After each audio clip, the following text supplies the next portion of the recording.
수요 말씀 기도회 2023년 12월 27일입니다. 이스라엘과 대체 신학, 12가 대체 신학과 천년왕국 두 번째 시간. 천년왕국에 대한 입장에 따라서 전천년설, 무천년설, 후천년설로 나뉩니다. 천년왕국에 대한 다른 관점이 세 가지 관점, 지금 여기 위에 있는 대로 세 가지 관점이 있는데 한번 살펴보면 전천년설은 그리스도가 재림한 후에 천년왕국이 실제로 시작된다. 우리가 인정하는 것이죠. 무천년설은 문자적인 천년이라는 것이 없고 따라서 천년왕국은 없다고 하는 거죠. 대체 신학에서 이 무천년설을 주장합니다. 후천년설은 일부 주장하는 설인데 지금 현재 천년왕국 기간에 살고 있다. 그렇게 주장하는 것입니다. 무천년설과 후천년설은 우리가 인정하지 않고 우리는 전천년설을 인정합니다. 예수님 재림한 다음 천년왕국이 있고 다음 새하늘과 새 땅이 시작된다. 요한계시록의 말씀에 따라서 우리는 그렇게 믿고 있습니다. 대체 신학은 무천년설을 입장한다고 그랬죠. 그러니까 이스라엘과 천년왕국을 인정하지 않습니다. 지금 지리적, 역사적 이스라엘을 인정하지 않다 보니까 천년왕국도 인정하지 않습니다. 대체 신학이 19세기, 20세기까지는 주류 신학으로 그 입장을 가지고 있었지만 이스라엘이 독립하면서부터는 대체 신학을 정말 받아들여야 되는가 하는 그런 이제 의구심이 생기면서 20세기, 21세기 신학계에서는 이스라엘이 회복된 것을 보면서 전천년설로 이렇게 그리스도가 재림한 후 천년왕국이 실제로 시작된다고 하는 것으로 많이 믿게 되죠. 그래서 무천년설을 주장하는 대체 신학의 모순과 난제를 살펴보면 몇 가지가 있는데 한번 읽어보겠습니다. 천년왕국을 비유와 상징으로 보는 것은 계시록 20장에 6번이나 나오는 천년을 무시하는 것이다. 잘 알고 있어야 되겠어요. 계시록 20장에 천년왕국이 나오는데요. 천년이란 말이 6번 나옵니다. 그래서 그 천년이라는 단어를 비유와 상징으로만 보면 무시하게 되는 것이 되죠. 요한계시록의 용어들을 우리가 너무 비유와 상징으로만 볼 것이 아니라 문자적으로 또 그대로 인정하는 그러한 내용도 필요합니다. 그래서 천년왕국은 계시록 20장에 나오고요. 새하늘과 새 땅, 계시록 21장에 나옵니다. 대체 신학 무천년설은 이 20장과 21장을 구분하지 못하고 뭉뚱그려서 천국이라 그렇게 말하게 되죠. 지금 이 땅의 시대가 천년왕국으로 보기에는 너무 죄악과 어둠이 많습니다. 무천년설이라든지 후천년설은 천년왕국이 이미 시작되었다. 예수님이 초림하심으로 하나님 나라 천년왕국이 이 땅에 임하였다. 그렇게 대체 신학은 강조하죠. 그러다 보니까 지금도 우리가 천년왕국을 살고 있는 것이 아닌가. 마치 중세시대 때 그 로마 가톨릭이 어떻게 보면 중세는 가톨릭의 제국이라고 할 수가 있잖아요. 교황권이 굉장했죠. 왕권보다 더 높았습니다. 그러다 보니까 종교적인 그런 힘이 너무나도 강하다 보니까 지금 우리가 살고 있는 게 천년왕국이다 이런 말을 하게도 되었죠. 그러나 그렇게 보기에는 지금 이 땅의 시대가 너무 죄악과 어둠이 많습니다.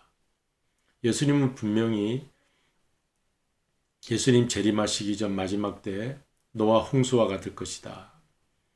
죄악이 관영할 것이다. 소돔과 고모라와 같을 것이다. 그런 말씀을 하셨거든요. 그러니까 지금 천년왕국이 시작되고 있다고 볼 수는 없죠. 요한계시록의 다른 내용도 상징으로 보기에 계시를 여전히 봉함된 것으로 여기게 된다. 그러니까 대체신학 무천년설의 모순은 계시록을 해석을 하지를 못해요. 그래서 비유와 상징으로만 보게 됩니다. 그렇게 되면 여전히 계시는 열려지지 않고 닫혀 있는 것으로 되는 것이죠. 그래서 대체신학은 이단들의 그릇된 해석을 보고도 지적할 수 있는 기준을 잃어버리게 되었다. 왜 이단이 바로 아는가 하면은 기존 교회가 성경 해석을 제대로 내놓지 않을 때 이단들이 나오게 됩니다. 신천지 이러한 그 이단들은 바로 요한계시록 종말론을 가지고 14만 4천에 우리가 들어가야 된다 이렇게 말하고 또 그 천년왕국 신천신지 이제 그러한 새하늘과 새 땅 그 해석을 대체신학 그동안의 주류 신학이 잘 제대로 교회 앞에 교인들 앞에 해석해 놓지 못하니까 우리 성경 공부합시다 하고 신천지가 그 나름대로의 비유 해석을 한다고 하면서 비유풀이라고 하나요? 비유풀이 한다고 그러면서 이제 요한계시록 14만 4천 명이 우리가 된다 하고 자신들이 뭐 12지파다 이렇게 마음대로 해석해서 갖다 붙이고 두 증인이 뭐 교주들이 자기가 두 증인 중에 한 사람이다 그러죠. 그러나 성경 요한계시록엔 분명히 14만 4천 명이 나와요. 그리고 두 증이란 말도 나오고 새하늘과 새 땅, 흰옷 입은 무리, 이스라엘 각 지파 이렇게 12지파, 뭐 24장로 여러 용어들이 나옵니다. 우리가 그것을 비유로 상징으로만 볼 것이 아니라 이스라엘 실제의 그 지파들을 이렇게 이제 그들의 그 많은 무리가 14만 4천이다. 이렇게 이스라엘 사람들이라는 거죠. 14만 4천은. 한국 사람 신천지가 14만 4천에 들어간다. 이 말은 어불성설이죠. 그래서는 안 되죠. 그러니까 요한계시록에서는 지금 그 14만 4천 12지파의 그 많은 숫자들이 들어간다는 그런 내용으로 우리가 읽을 때 그 성경이 잘 해석이 됩니다. 그리고 두 증인은 보통 모세와 엘리야가 다시 이제 등장하는 것을 그렇게 해석하게 되는데 실제로 이스라엘 유대인 중에서 두 증인이 나온다 이제 이렇게 해석하는 것이 더 바람직하죠. 자, 이런 내용들을 말합니다. 흰옷 입은 무리는 아마 이방인 그리스도인들을 말하는 것이 될 겁니다. 이 종말론 해석은 나중에 하도록 하고 일단 대체 신학은 이러한 그 성경 해석, 종말론 성경 해석의 치명적 한계를 드러낼 수밖에 없다는 거죠.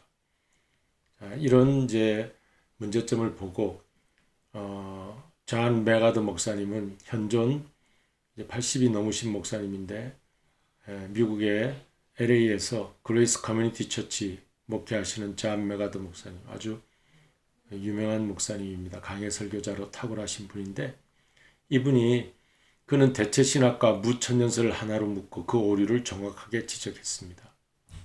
대체신학 무천년설은 같은 이제 한 묶음인데 이런 설교를 하셨어요. 같이 읽어보겠습니다. 무천년주의자들은 역설적이게도 개혁신학을 추종하는 사람들 중에 가장 많다. 개혁신학이라고 하면 전적인 하나님의 주권을 믿고 성도의 선택됨을 믿는 신학이다. 하나님께서는 누가 구원받을 것인지를 선택하시며 하나님의 전적인 능력으로 그 약속을 지킨다는 것이다. 그러나 매우 이상하게도 이들은 하나님의 선택을 믿으며 그 선택의 교리를 강조하면서도 하나님께서 선택한 이스라엘에게 한 약속을 지킬 것이라는 사실은 믿지 않는다. 이 개혁신학은 주류 신학입니다. 정통 신학입니다. 그런데도 이제 이 개혁신학을 추종하는 사람들 중에 무천년주의자, 대체신학자들이 많다는 것이죠. 현재까지도 그렇습니다. 그러나 종말론을 깊이 연구하고 존 메가더 목사님과 같이 이런 분들은 여기에서부터 나오게 된 거죠. 그리고 전천년설을 주장하면서 실제 이스라엘이 이제 독립하고 국가가 되면서 저 이스라엘 통해 하나님이 정말 엔드타임의 한 그 시간표로 이스라엘을 우리에게 보여주고 계신다. 그렇게 말씀하십니다. 하나님의 그 주권과 선택을 강조하는 게 개혁신학이에요. 그렇다면 저 이스라엘을 하나님이 선택했다는 것도 우리가 존중해야 되지 않습니까? 그 하나님이 선택한 이스라엘을 하나님이 약속 지키실 것이라는 사실도 믿어야 되잖아요. 그러면 선지서에서 예언하고 있는 그 이스라엘의 회복에 대해서도 우리가 믿어야 되죠. 에스겔서라든지 이러한 말씀을 통해서 생기가 다시 모아져 이스라엘 죽은 뼈와 같은 마른 뼈와 같은 이스라엘이 다시 일어날 것이다 하는 사실을 우리가 믿어야 하지 않습니까? 이제 그것을 말하는 것입니다. 앞으로 그 이스라엘이 회복되는 것에 대해서는 성경 말씀을 들어서 앞으로도 이제 다음 시간에 계속 공부하도록 하는데, 자 이제 결론을 맺습니다. 우리는 역사적 지리적 이스라엘을 예의주시하며 마지막 엔드타임을 지내야 하겠습니다. 왜 우리가 이런 공부를 하느냐, 이런 천년왕국 전천년설 이런 공부를 왜 하느냐 하는 것은 다름 아니라 이 역사적 지리적 이스라엘이 회복된 것을 지금 보면서 하나님의 시간표는 이스라엘을 통해서 우리에게 징조를 보여주시는구나, 이 깨달아야 된다는 거죠. 마지막 엔드타임을 더 확실하게 우리가 믿을 수가 있어요. 저 역사적 이스라엘을 보면서 하나님의 눈동자 아닙니까? 이스라엘을 축복하는 자는 축복받을 것이고 이스라엘을 저주하는 하마스와 같은 무리는 저주를 받을 것이다. 성경에 있는 말씀 그대로 지금 역사가 되어 가고 있습니다. 그러니까 우리가 흔들리지 말고 굳게 서서 우리의 구원을 이루어야 되는데, 마지막 때 무화과 나무 잎사귀가 연하여지고 이제 그때가 되면 여름이 가까운 줄 알라. 여름은 심판이라는 다른 말인데 그러한 때를 우리가 보면서 이스라엘이 회복되었구나, 예의주시하고 또 중동 전쟁을 치르면서도 생존하고 있으며 2023년도에도 이스라엘이 전쟁을 치르고 있는데 그 결과가 어떻게 되는지 우리가 살펴보면서 이 엔드타임을 지내야 하겠습니다. 하나님은 실수하지 않으신다네. 복음성과 함께 나누십니다.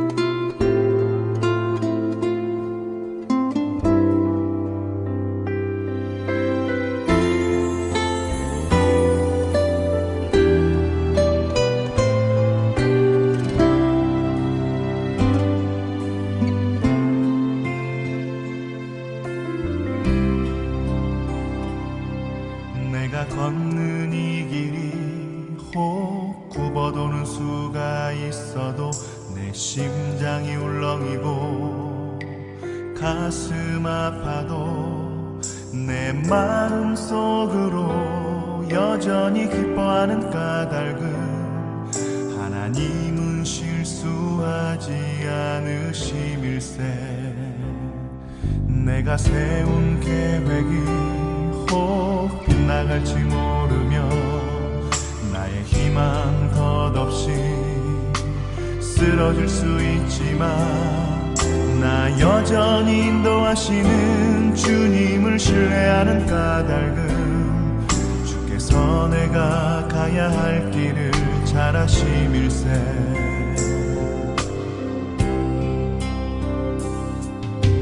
어두운 밤 어둠이 깊어 날이 다시는 밝지 않을 것 같아 보여도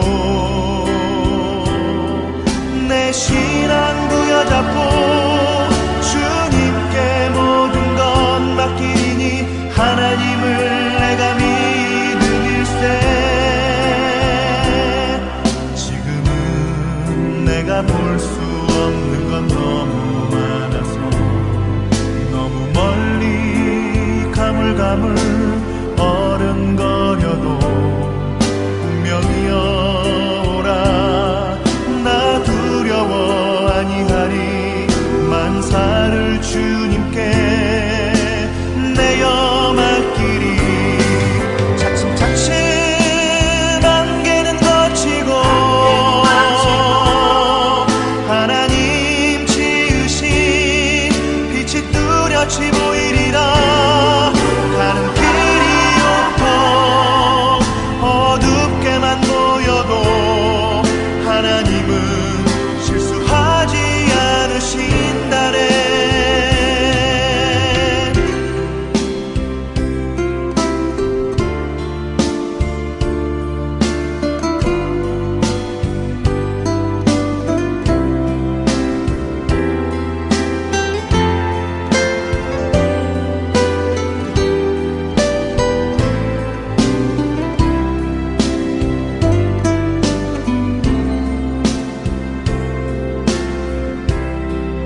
볼 수 없는 건 너무 많아서 너무 멀리 가물가물 어른거려도 분명히 오라 나 두려워 아니하리 만사를 주님께 내어 맡기리 차츰차츰 안개는 거치고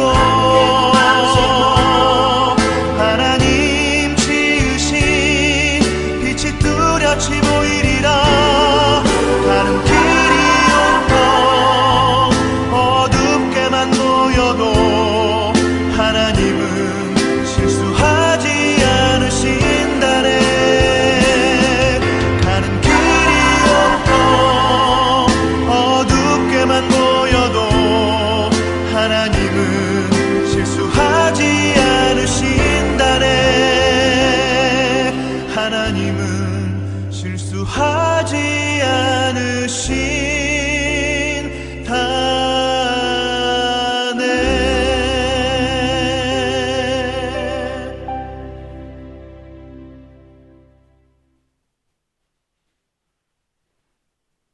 우리 기도하시겠습니다. 감사하신 주님, 주님은 주권자로 온 세상을 통치하시며 마지막 때까지 하나님이 약속하신 것을 꼭 이루실 줄로 믿습니다. 저희들도 주님의 약속을 믿고 주님 오심을 기다리며 주께서 펼쳐가실 놀라운 미래의 역사 속에 우리도 함께 동참되게 하여 주옵소서. 예수님의 이름으로 기도드리옵나이다. 아멘. 하늘에 계신 우리 아버지여 이름이 거룩히 여김을 받으시오며 나라의 임하옵시며 뜻이 하늘에서 이룬 것 같이 땅에서도 이루어지이다. 오늘날 우리에게 용할 양식을 주옵시고 우리가 우리에게 죄 지은 자를 사하여 준 것 같이 우리 죄를 사하여 주옵시고 우리를 시험에 들게 하지 마옵시며 다만 악에서 구하옵소서. 내게 나라와 권세와 영광이 아버지께 영원히 싸움나이다. 아멘. 이제 12월 마지막 주 잘 보내시고 새해를 맞이하시기 바랍니다. 건강하세요.